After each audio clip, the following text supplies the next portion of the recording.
Oh. Women's night out, that's tonight. That's not next week, tonight. Noon, you have to sign up online, grow.hope.edu. Very good. Happy Friday. Notice I got my pink sweater on. Yes. Doesn't mean it's spring. Valentine's weekend. That's what it is. Hey, we want to welcome any visitors today. A lot of visitors today. Thank you.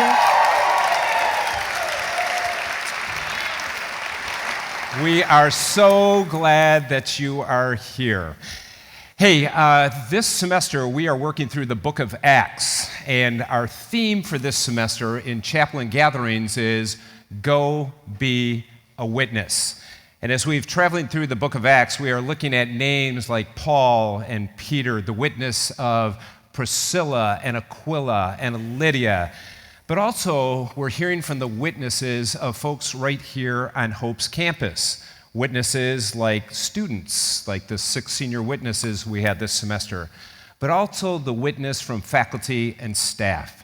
And today we have the great honor to hear from my friend, and I can say that, but also a professor in the history department since 1983, Dr. Marc Baer. Would you welcome Dr. Baer?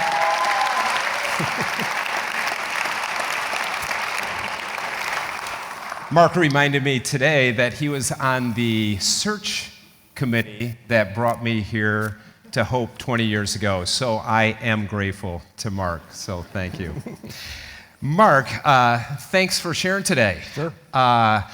For these students, some of them know you because they've had class with you, but some of them don't know you. So to give us a little context about you, tell us a little about your family and your background growing up. That'd be helpful. Sure. So I grew up in California, born and raised there through high school. And then inexplicably to me at the time when every other car was driving west from the Midwest, ours was driving east, and it landed in Des Moines, Iowa, which defined culture shock for me. So I finished high school in Des Moines and went on to Iowa State University. I had probably a typical family. My father grew up in the Midwest. He had lost his faith in high school, and by the time I kind of got to know him as a human being, he was, I would say, moderately hostile to Christianity, and being a good son, I imbibed that. My mother was an immigrant. She grew up in Ukraine, much in the news these days. She was Jewish.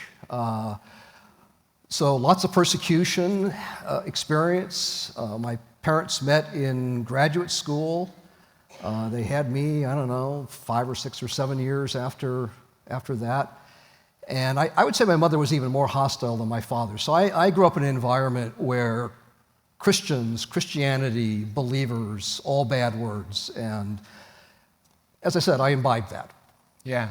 So your parents both, they met in grad school. Mm-hmm. So reason, critical thinking, intellect were high values in your family. Yeah. How did that get shaped, for you as you grew up in that home? Yeah. Well, those of you who have me as students know that every once in a while I exaggerate, so here comes an exaggeration. It wasn't always the case, but it was pretty close to being true that if you couldn't defend what you believed in at the dinner table, you didn't get to eat. So we had a lot of, let's call them discussions. Robust discussions. Yes. At the dinner table, on vacation, every place imaginable. And it was really about everything. I recall beating up a kid because he called my sister a bad name, and so we had a discussion about that not being, kind of a nice way to deal with your peers. I probably should have said, if you don't apologize to my sister, I'll beat you up, but I didn't do that. Yeah. My parents were moving in one direction politically towards kind of Ronald Reagan. I was moving in the other direction politically towards Ralph Nader, and so, They don't even know who Ralph Nader is, but that's all right. A different chapel. Okay. So we discussed robustly about Exactly. politics. And by that point, they were attending a Unitarian church. I don't know if you know about Unitarians, but they kind of, everything is true. All religions, all roads to the top of the mountain are true. And so as I was going through high school and looking into that more and more, it made less and less sense to me.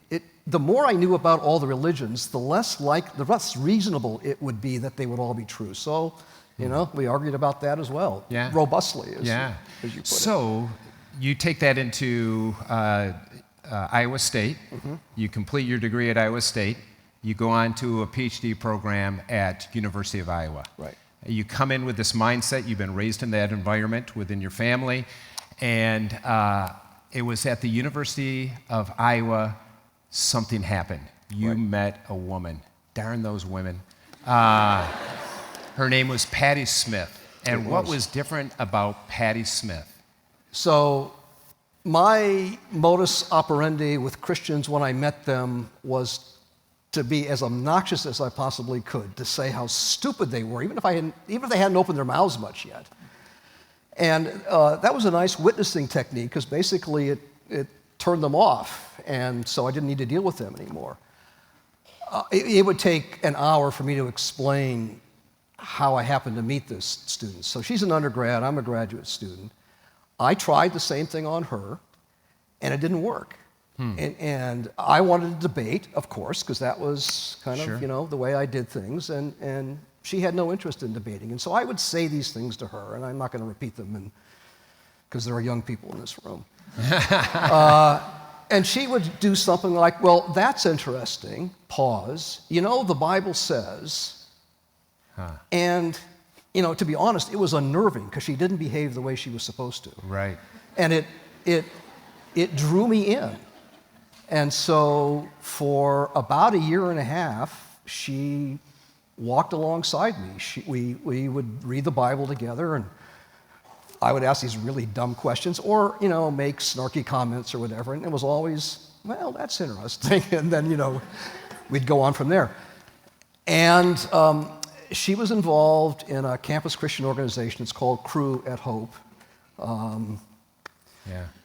And she thought, well, all right, because I was an intellectual, that's how I would come to Christ. So she took me to all the speakers they had, and they were all dreadful. I mean, each one was worse than the previous one. There was no connection there. And then one time she took me to hear another speaker. He had once been her pastor. He had gone on and gotten a PhD and was teaching at Moody Bible Institute. And he was a really smart guy, engineer, then a pastor, and now a professor. And she thought, okay, this is going to be it, right? Awful talk. Yeah. And she said afterwards, it's the worst I ever heard him. But of course, you know where the story's going, right? That was the night. And so at the end of that talk, when he said, if anything you've heard has touched you, if you want to commit your life to Christ, raise your hand. And I did. And so it wasn't about any of those speakers. It was about, I would call it a research project. I was reading the Bible was reading me. I was listening to these people and maybe hearing or not hearing. And then, the passage in Revelation, behold, I stand at the door and knock. That's what it was that night. Jesus was knocking. I opened the door. God was pursuing you, and you didn't even know it. And I didn't know it. Yeah. So, by God's good grace, he hunts you down, and you open the door up to Jesus. How did that begin to change your life? Now you're in a PhD program. Higher education always isn't friendly to the Christian faith. How did that impact you? Right. So it's kind of interesting. It was right now, this time of year, in 1971, and I had just passed my PhD comprehensives. That's the moment where if you pass, you can then work on your dissertation. In other words, I knew my field. I knew all that knowledge better than I would ever know the rest of my life. And yet, I didn't have wisdom, and I think that's what coming to Christ gave me. My fellow graduate students with whom I had, let's just say, imbibed a lot, thought I'd gone off the deep end. My parents certainly thought I had gone off the deep end. I think they would have been okay had I become a Buddhist. Yeah. But this was the one thing that wasn't supposed to happen. If you were going to be raised in that context and think for yourself, Yep. all these other trajectories were fine, but not that one. And so it led to some difficult times with my parents. So the rest of the story, Patty Smith then became Patty Baer, and is your wife. But it was the witness, the gentle, consistent, persistent witness of Patty to you. And hanging with me for a year and a half. It was about a year and a half of inquiry, right? And I mean, you're still on that journey, but with it was her. With her, praise God. But it was her faithful, never giving up, just that consistent, present witness. Well, and when I tried to offend her, she didn't take it as aimed at her. She just let God take it and speak to me through the Word, which she always took me back to. Yeah. So what word would you give to these young brothers and sisters here, thinking on your story and as they interact with different folks here on campus and beyond and in their families? Yeah. That wasn't on the script. Right. Yeah. You tricked me. Yeah. Well, so I'm thinking back to Julie's Skype talk. Yeah, Julie's last week, and she said, and I knew Julie when she was an undergrad here.